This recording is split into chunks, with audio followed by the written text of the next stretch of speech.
La Suprema Corte de Justicia emitió esta semana el segundo pronunciamiento sobre la constitucionalidad de la Ley de Servicios de Comunicación Audiovisual, más conocida como Ley de Medios. Esta sentencia es la respuesta a un recurso presentado por el Partido Independiente que había impugnado el artículo 143, el que regula la distribución de espacios gratuitos de publicidad electoral en radio y televisión. El fallo no fue unánime, votaron a favor de la inconstitucionalidad Jorge Chediak, Elena Martínez y Jorge Larrie, mientras que lo hicieron en contra Ricardo Pérez Manrique y Felipe Uní. En los próximos minutos vamos a buscar la explicación, el alcance de este fallo, sus consecuencias. Para eso es que estamos recibiendo en estudios a quien redactó la acción de inconstitucionalidad en representación del Partido Independiente. Estamos con el doctor Martín Rizo, experto en Derecho Constitucional. Doctor Rizo, buen día, gracias por acompañarnos. Buenos días, mucho gusto. En esta acción de inconstitucionalidad que presentó el Partido Independiente, se impugnaba el artículo 143 de la Ley 19.307 porque presentaría una doble inconstitucionalidad. Una inconstitucionalidad formal, en la medida en que no fue aprobado cumpliendo con la mayoría especial requerida por el artículo 77, numeral 7 de la Constitución, y B, una inconstitucionalidad de fondo, porque violentaría los principios constitucionales de igualdad y proporcionalidad, afectaría irremediablemente la base del sufragio del sistema democrático establecido por la Constitución. Ya veremos un poco todo eso. Pero mencionaba esto porque el primero de los argumentos, fue desestimado por la Suprema Corte. ¿Cómo recibió esa parte de la resolución? En ese caso yo en realidad era en cierta forma escéptico que lo fueran a aceptar. Lo que dice la Constitución es que las leyes que refieren, entre otras cosas, a las garantías del sufragio requieren una mayoría especial de 2/3, que este artículo no lo tuvo. Pero yo era consciente que una interpretación estricta de garantías del sufragio y de procedimiento electoral podía tender, en forma equivocada a mi juicio, pero era posible sostener, a que refiere sobre el acto electoral propiamente dicho, a cómo se realizan las elecciones, cómo se realizan los escrutinios, y esa fue la posición que tomó la Corte por unanimidad en ese caso. Sí, dice, no lo comparto, pero era un tema discutible, ¿no? Dice la sentencia: el artículo 143 de la Ley 19.307 no regula materia propiamente electoral, sino una actividad vinculada a ella, como lo es la publicidad electoral de los partidos. O sea, el artículo que ustedes están impugnando no se refiere a materia electoral. Y en este punto la Suprema Corte comparte la posición del fiscal de Corte. Este artículo no legisla sobre las garantías del sufragio y elección, ni sobre la elección, composición, funciones y procedimientos de la Corte Electoral y corporaciones electorales, únicas hipótesis para las que de forma excluyente la Constitución exige la mayoría especial de 2/3, ¿no? Sí, está bien. De la posición de la Corte yo no estoy de acuerdo. El artículo también habla de garantías del sufragio y la posibilidad de hacer publicidad electoral es una de las bases de todo sistema democrático. Impedirle a un partido que realice publicidad o limitar las posibilidades afecta necesariamente el acto electoral. Pero bueno, era esperable o era previsible que la Corte pudiera pensar esto. Sí. En rigor, esa opinión la Corte ya la había esgrimido en la respuesta a la acción de inconstitucionalidad presentada por DirecTV, la resolución de la semana pasada. Pero DirecTV no impugnaba el 143, sino el 142, que es el que dispone que habrá espacio para publicidad gratuita de los partidos políticos en campañas electorales. Ustedes no habían impugnado ese artículo. No, lo que pasa es que ahí es un problema de legitimación activa. DirecTV estaba habilitado para impugnar ese artículo, que era el que lo perjudicaba, porque les obligaría a sus señales nacionales a cumplir con esa publicidad gratuita en los periodos electorales. Eso al Partido Independiente no lo perjudicaba. Lo que le perjudicaba era cómo se distribuían los minutos de publicidad gratuita. Es decir, no hay un pronunciamiento ni uno de otro sobre el otro artículo. Cada uno demanda respecto al artículo que lo perjudica. Ajá, ahora entendí. No, porque podía pensarse que había una contradicción del Partido Independiente que impugnaba uno y no el otro, cuando los dos están encadenados y los dos serían pasibles de la misma crítica desde el punto de vista de la forma como se aprobó, ¿no? No, es un problema de legitimación. Bueno, vayamos a la objeción, a la otra objeción que ustedes planteaban y que sí fue de recibo, la que señalaba que el artículo 143 violenta el principio constitucional de igualdad, el de proporcionalidad y afecta irremediablemente las bases del sufragio del sistema democrático establecido en la Constitución. ¿Con qué argumentos? ¿Cómo avalaron este planteo ustedes? Mire, acá yo creo que lo mejor, incluso tuve tentado de escribirlo en la demanda, es hacer un símil con una competencia deportiva. Cuando un equipo de fútbol gana un partido, un campeonato, recibe una cantidad de beneficios, 3 puntos si ganó el partido, una copa, puede tener beneficios económicos si pasó a otra serie, en fin, todo lo que implica haber ganado. Ahora, no puede pasar que un equipo por haber ganado un campeonato empiece el campeonato siguiente, por ejemplo, con 10 puntos a favor, o empiece cada partido ganando 1-0. Esa es la diferencia. En el Uruguay, tradicionalmente, y es lógico que sea así, el partido que gana las elecciones tiene una serie de beneficios. Ocupa determinado número de bancas, ocupa el cargo de presidente de la República, recibe una contribución económica importante en función de los votos que obtuvo en cada elección. Esos son, digamos, premios o consecuencias de haber ganado, de haber votado muy bien. El problema es que esta ley empieza por esa línea, pero termina siendo algo totalmente distinto. Las siguientes elecciones, que se juegan básicamente en los 50 días anteriores a cada acto electoral, establece un sistema absolutamente desbalanceado en materia de publicidad electoral. Y la publicidad electoral es una de las claves de cualquier proceso electoral en nuestros días, ¿verdad? Y es ahí donde está el tema. Esto es como que algún partido empezara el siguiente partido, el siguiente acto electoral, ganando 1-0 el partido. Sí, recordemos lo que dice el artículo 143. En los casos de elecciones nacionales y elecciones legislativas complementarias, los espacios gratuitos serán distribuidos entre los lemas de la siguiente manera. 20% se repartirá en partes iguales entre todos los lemas que se presentan en la elección. 80% se repartirá en proporción directa a los votos obtenidos por cada lema en las elecciones nacionales inmediatamente anteriores. Acá lo que es interesante graficar esto. Nosotros lo hicimos en la demanda y en el alegato, ¿verdad? Esto significa que en cada medio, en cada canal de televisión, en cada emisora de radio, el Frente Amplio en las próximas elecciones tendría, en los 50 días en que está permitida la propaganda en los medios, tendría gratis por medio 3.800 minutos de publicidad gratuita. El Partido Nacional 2.590. 1.525 el Partido Colorado, 637 el Partido Independiente y 460 Asamblea Popular. Las diferencias son enormes, piense desde el primero, 3.800 el Frente Amplio contra 460 de Asamblea Popular. Es un sistema que está absolutamente desbalanceado en favor de los partidos que obtuvieron más votos. Ustedes dicen que están en juego varios artículos de la Constitución, el 8, el 72 y el 77, numeral 11. El 8 es el que establece la igualdad ante la ley, ¿no? Todas las personas son iguales ante la ley, no reconociéndose otra distinción entre ellas, sino la de los talentos o las virtudes. ¿Cómo entra en juego en este análisis? Claro, en este caso hay una diferencia entre los partidos políticos en materia de publicidad gratuita. Publicidad que no se puede justificar de ninguna manera, ¿verdad? Que rompe totalmente la igualdad de las participantes en un acto electoral. Esto, repito el ejemplo, es como si en un partido de fútbol uno de los dos equipos empezara ganando 1-0. Está bien, puede perder igual, pero empieza ganando 1-0, es inaceptable, ¿no? En este caso estamos hablando de la igualdad de acceso al ejercicio del derecho a la libertad de expresión y comunicación del pensamiento. Así lo entiende la Corte cuando analiza el argumento, dice que lo que está en juego es eso, ¿no? Sí, la Corte también habla de la igualdad dentro de un sistema democrático. No puede haber un caballo de comisario en una sociedad democrática, y también las reglas del sistema democrático es básico que sean igualitarias para todos los participantes. Pero, a ver, una precisión allí, porque la igualdad ante la ley, el artículo 8, cada tanto da lugar a confusiones o a polémicas. Teóricamente puede haber una legislación para grupos o categorías de personas especiales, ¿no? No es absoluta la igualdad ante la ley. ¿En qué casos se puede y en qué casos no? ¿Y por qué en este caso se estaría violando entonces la Constitución? Bien, primero, el artículo 8 es un artículo que con alguna modificación viene de 1830, y para entender el principio de igualdad en la Constitución es insuficiente. El artículo 8 tiene que ser completado con el artículo 72 para que entren otros conceptos de igualdad más modernos, la igualdad en la aplicación de la ley, el principio de no discriminación, etcétera. O sea, el artículo 8 no es el único tema, hay que complementarlo con el artículo 72. Se pueden hacer diferencias para determinadas categorías.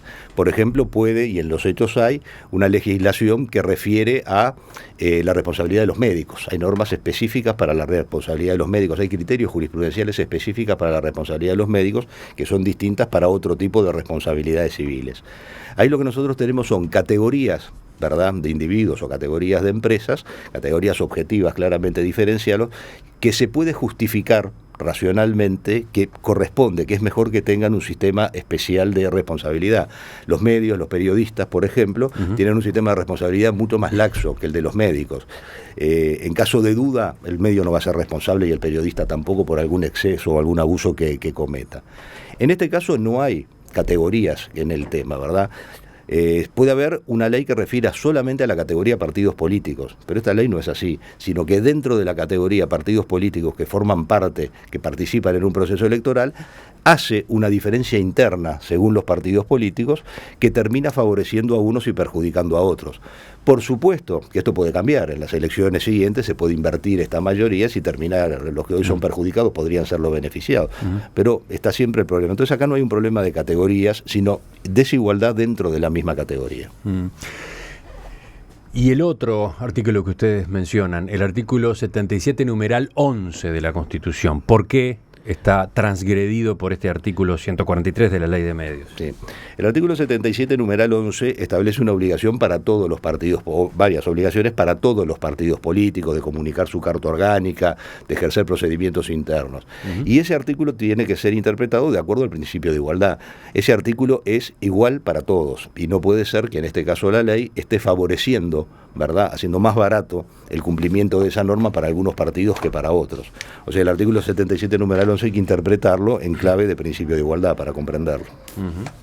En resumen,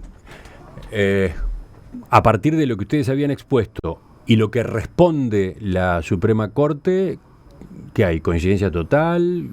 No, 3-2.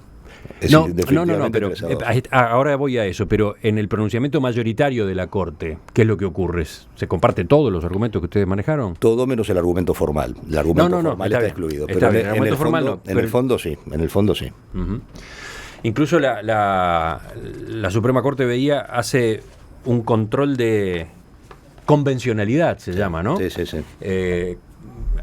Contrasta esta ley y el artículo 143 que estamos considerando con el Pacto de San José de Costa Rica, el de libertad de pensamiento y de expresión. ¿Cómo es? ¿Por qué hay que hacer el control de convencionalidad?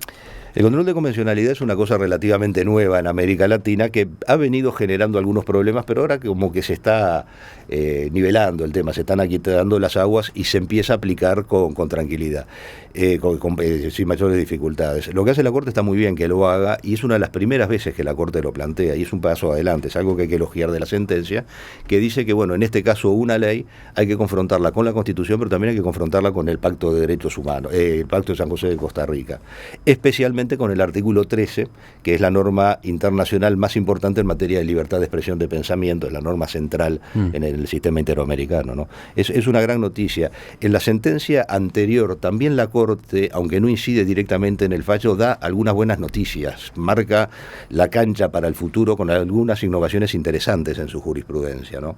Eso no se ve necesariamente en el fallo, pero hay consideraciones muy interesantes. Usted se refiere a la respuesta a la acción de inconstitucionalidad de DirecTV. De DirecTV, sí. ¿Y cuál sería alguna de esas buenas noticias que usted encontró? Bueno, buena noticia para mí, alguno podrá decir lo contrario.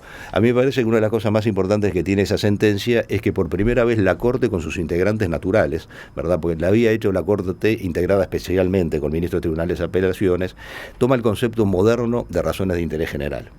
En el Uruguay durante 50 años se estaban manejando en forma bastante confusa los aportes que había hecho Jiménez de Arecha, que habían sido muy buenos, pero en la década del 40. Era un tema en que había una gran desactualización y eso llevaba a que en el Uruguay no se aplique la herramienta más importante en materia de inconstitucionalidad, que es el principio de proporcionalidad. Bueno, en la sentencia de DirecTV hay un desarrollo de la Corte, y eso es por unanimidad, no por mayoría, en la cual toman el concepto moderno, ¿verdad? Incluso muy preciso, porque hacen determinadas citas, o sea que no cabe duda cuál es el criterio de la Corte. Y esto es muy importante, esto podría ser el principio de que en el futuro la Corte empiece a controlar mucho más la existencia de razones de interés general o no. Es una cosa, desde mi punto de vista, auspiciante, realmente importante, ¿no?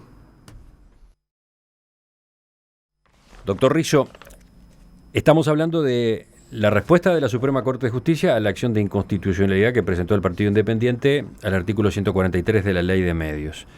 La acepta por los argumentos de fondo que ustedes presentaron, pero la acepta por mayoría. Votaron a favor de la inconstitucionalidad los ministros Jorge Yediak, Elena Martínez y Jorge Larrié, en contra Ricardo Pérez Manrique y Felipe Uni. ¿Cómo recibió usted esta otra parte de la sentencia, este otro dato? A ver, yo esperaba en esto que no se vea una descalificación ni nada que se me parezca. Yo sinceramente pensaba que esta sentencia iba a ser favorable y por unanimidad. Me sorprendió un poco que hubiera dos discordias, pero bueno, es lo que es lo que corresponde. De todas formas, el hecho de que esté 3-2 no implica que este criterio jurisprudencial pueda variar significativamente en el futuro, porque cuando se demandó, el Partido Independiente trajo a juicio al Frente Amplio, al Partido Nacional, al Partido Colorado y Asamblea Popular. Esto significa que todos los partidos políticos, más el Poder Ejecutivo, el Consejo de Comunicación Audiovisual, todos los partidos políticos están alcanzados por la sentencia que ha dictado la Corte. Ajá. Y esto significa que esto no puede cambiar. Acá ya hay cosas juzgadas para todos los involucrados en este proceso y el artículo 143 no se va a poder aplicar. En principio, una sentencia como esta se aplica solo a quien la reclamó, a quien presentó la acción de inconstitucionalidad. Usted está haciendo alguna aclaración interesante que no sé si la audiencia esperaba, ¿no? No, es decir, la sentencia de inconstitucionalidad, como toda sentencia, se aplica al caso concreto. Y el caso concreto se determina, bueno, por la sustancia, el artículo 143 de la ley, y por las partes en el proceso. Lo que hizo el Partido Independiente fue demandar al Poder Ejecutivo para que el Poder Ejecutivo, que es el que debería aplicar esto, quedara comprendido, no lo pudiera aplicar, y también demandó a los partidos políticos con representación parlamentaria, o sea, cosa que ellos, de acuerdo a esta sentencia, no podrían en el futuro reclamar que se aplicara a este artículo porque están alcanzados por la sentencia. La sentencia sigue siendo aplicable al caso concreto, pero el caso concreto comprende al Partido Independiente, a todos los partidos con representación parlamentaria, más el Poder Ejecutivo. Ajá. Digamos que ustedes utilizaron un recurso habilidoso que termina produciendo este resultado, que equivale prácticamente a una derogación, entonces, el resultado de este artículo. En este caso sí, porque son muy pocos los demandados, ¿verdad? Claro, podría aparecer un nuevo partido político y que en el futuro, dentro de 2 elecciones, reclame la aplicación de este artículo. Ahora, de todas formas, no va a pasar eso, porque al no poderse aplicar este artículo a los partidos actuales, este artículo va a tener que ser modificado legislativamente, porque si no, no podría funcionar tampoco el artículo 142. O sea que este artículo va a ser modificado y habrá que esperar a ver cuál es la innovación legislativa en este punto, ¿no? De eso me gustaría que habláramos enseguida, en el final. La Suprema Corte de Justicia emitió esta semana su segundo fallo con respecto a la Ley de Servicios de Comunicación Audiovisual. Concretamente, en una resolución aprobada por mayoría de 3-2, la Corporación declaró inconstitucional el artículo 143, que es el que regula la distribución de espacios gratuitos para publicidad electoral en radio y televisión, una norma que había sido impugnada por el Partido Independiente. Sobre este resultado es que estamos conversando esta mañana en Perspectiva con el doctor Martín Risso, abogado constitucionalista, que fue quien redactó la acción de inconstitucionalidad del Partido Independiente.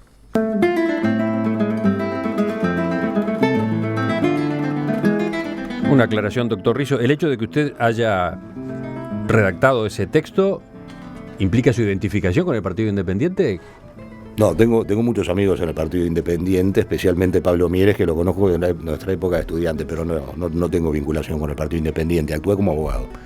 Usted ha sido requerido también en varios de los otros recursos de inconstitucionalidad presentados contra la ley, ¿no? Aparece citado, aparece mencionado. Sí, en este caso actué como abogado. En muchos de los otros, en el de DirecTV, en general los que se denominan genéricamente como de Andebu, aunque no son de Andebu, en esos casos fui consultante. Uh-huh. Bueno, volvamos brevemente al artículo que queda impugnado, el 143, es el que dice que en los casos de elecciones nacionales y elecciones legislativas complementarias, los espacios gratuitos en medios de comunicación para publicidad de los partidos serán distribuidos entre los lemas de la siguiente manera.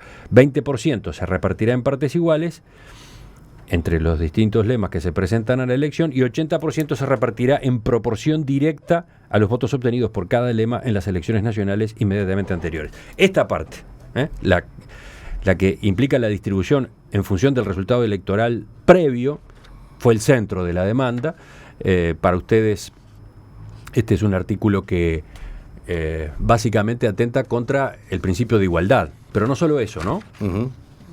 Sí, afecta a todo el sistema democrático en la medida que establece determinadas condiciones muy favorables para los partidos con mayor representación parlamentaria y perjudica a los partidos pequeños.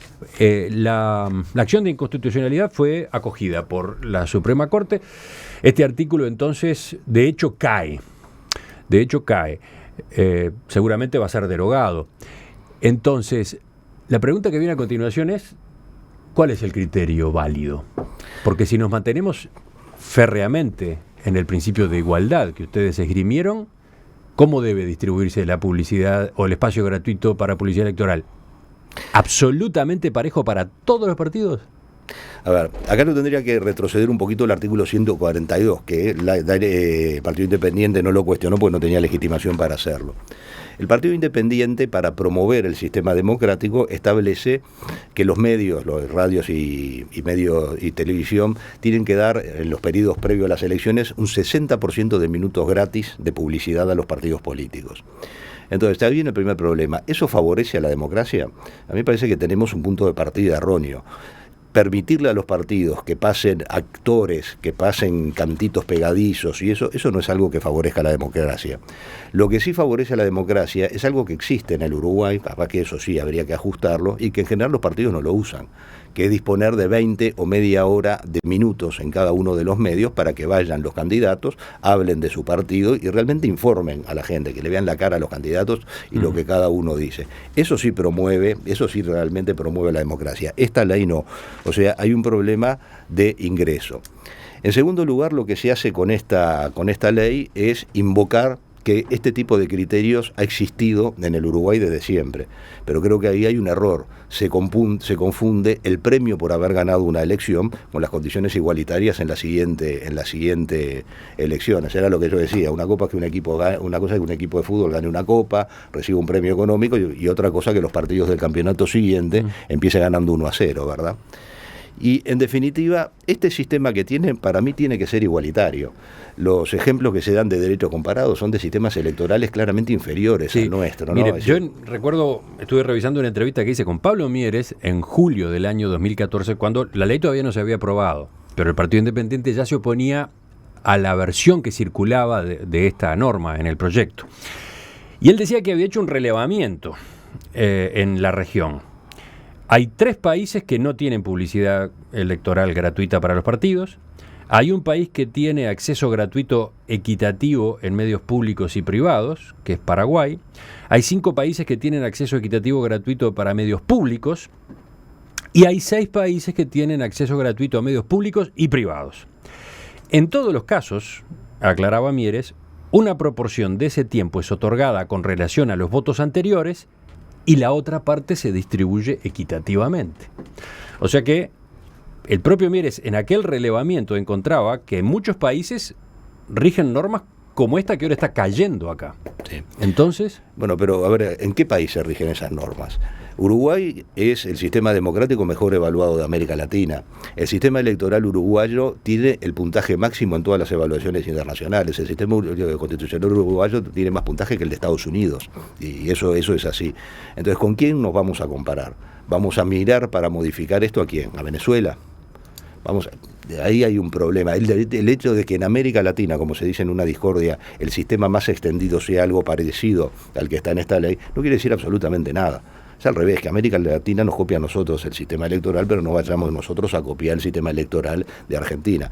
Si vamos a mirar a quién copiar, veamos a los que están puntuados igual que Uruguay, copiemos con los mejores. Yo creo que esto... ¿Y en esos ejemplos cuál es el formato? En ese ejemplo mayoritariamente no hay normas de acceso igualitario, claro, genera algunos problemas, y hay algún caso, ahora no me acuerdo si eso de Noruega, hay algún caso de los buenos sistemas electorales que tienen un sistema parecido a este, pero las diferencias son mucho menores, es decir, no es 20 y 80%, sino las diferencias son mucho menores, ¿verdad? Pero si vamos al principio de igualdad aplicado de manera pura, todos los partidos que se presentan a una elección deberían tener el acceso a la misma cantidad de minutos. Todos, todos, no solo los mayoritarios y los minoritarios, sino también los nuevos. Un partido nuevo que se presenta por primera vez en la elección del año 2019 va a tener los mismos minutos que el Partido Independiente, que el Frente Amplio, que el Partido Nacional, que el Partido Colorado. ¿Ustedes están de acuerdo que esa sea la forma? Esa es la solución ideal, no cabe la más mínima duda, porque incluso este sistema está bloqueando a los nuevos partidos. Los nuevos partidos van a tener que remar mucho más de lo que tendrían que remar antes de esta ley. La solución tendría que ser igualitaria. Lo que pasa es que cuando se habla de solución igualitaria empiezan a pensar, bueno, se van a formar partidos falsos para estar en este cosa. Bueno, no sé si se va a hacer, es muy caro formar un partido político, es muy complicado, pero bueno, si hay un partido político habilitado a participar en las elecciones, tiene que tener el mismo acceso a los medios que los tienen los demás. No cabe la más mínima duda de eso, ¿no? Yo creo que si se va a tener que modificar eso y se va a tener que ir a un sistema igualitario o a otros sistemas también. Por ejemplo, limitar la publicidad electoral en los medios, que no pueda ser más del 5% por partido político. Eso va a ser muy igualitario para todos y realmente ahí van a poder participar todos sin ningún tipo de dificultad, ¿no? Por aparte, repito, estamos hablando de la publicidad, no estamos hablando de los partidos políticos presentando a sus candidatos, transmitiendo sus ideas. Estamos hablando de la publicidad, estamos hablando de los cantitos, de actores, de cosas muy bien filmadas, muy ingeniosas, de piezas publicitarias importantes, pero no de la sustancia, de lo que cada partido propone. ¿Alguna consideración general para terminar? A propósito de cómo viene el análisis de la eventual inconstitucionalidad de la ley de medios, faltan 20 y pico de recursos por analizar. Sí, faltan unos cuantos, faltan los más grandes en número de artículos cuestionados, que son los que entran dentro de esa categoría que genéricamente se denomina ANDEU, aunque ANDEU no presentó ninguna de estos. Faltan muchos artículos cuestionados. Hay algunos que ya han analizado y dicen, bueno, no, es muy tibio lo que hizo la Corte, ha salido en la prensa alguna opinión, en realidad está declarando inconstitucional temas menores. Yo no sé, estamos en el Uruguay en un tema complicado, porque estamos pensando en que hay una ley, y si una ley tiene 4, 5, 6 artículos inconstitucionales, parece que la ley es bárbara. La ley es espantosa si tiene 4, 5, 6 artículos inconstitucionales, en este caso seguramente va a haber más. Mi balance está pasando lo que ha pasado históricamente en el Uruguay. Nosotros tenemos, y hablo desde 1985, que es cuando yo en cierta forma he seguido de cerca la jurisprudencia de la Corte. Desde 1985 hasta la fecha, la actitud legítima de la Corte ha sido de una extrema prudencia. No es fácil que la Suprema Corte de Justicia declare la inconstitucionalidad de una ley y en general no se le puede criticar a la Corte por haber declarado algo inconstitucional, sino que en realidad las críticas son por las cosas que la Corte deja pasar. O sea, esa es la actitud, la posición histórica. Y esa posición se sigue manteniendo en esta racha de inconstitucionalidades que se vienen dando desde 2013. Es cierto que eso está fuera de la media de lo que es el Uruguay, bueno, pero también está fuera de la media la cantidad de leyes con inconstitucionalidades que se han aprobado. O sea que yo creo que la jurisprudencia de la Corte no ha cambiado mucho, debemos esperar algunas otras inconstitucionalidades, aunque no creo que vaya a ser una locura, que declare la inconstitucionalidad de la mitad de la ley, eso parece difícil que pase. En Perspectiva, da que hablar. Doctor Martín Rizo, catedrático en Derecho Constitucional, redactor de la acción de inconstitucionalidad presentada por el Partido Independiente contra el artículo 143 de la Ley de Medios, le agradezco que nos haya acompañado esta mañana. Con mucho gusto. Y veo algunos mensajes de oyentes que piden datos, por ejemplo, ¿es posible que junto a la nota del profesor Rizo se publique la demanda y vista fiscal para entender mejor la discusión? ¿Consulta a alguien desde su celular? Sí, efectivamente, en nuestro sitio en internet va a estar publicado todo lo que en materia de documentos sea necesario para complementar lo que aquí se acaba de señalar. Otro pregunta, ¿cuál es el número de la sentencia de la Suprema Corte para poder ubicarla? Yo la tengo acá. Doctor Rizo, usted es experto, ¿dónde está el número? ¿Es este? Es muy fácil, es la sentencia de 11 de abril de 2016. Ahí está. Si ingresan a la página web del Poder Judicial, está destacada en las informaciones más importantes, ¿no? ¿Es este número? número 1429/2016. No le podría asegurar que ese sea el número de sentencia, pero por la fecha, de la página web del Poder Judicial es muy fácil de acceder a ella. Volvemos a conversar en cualquier momento, ¿eh? Mucho gusto.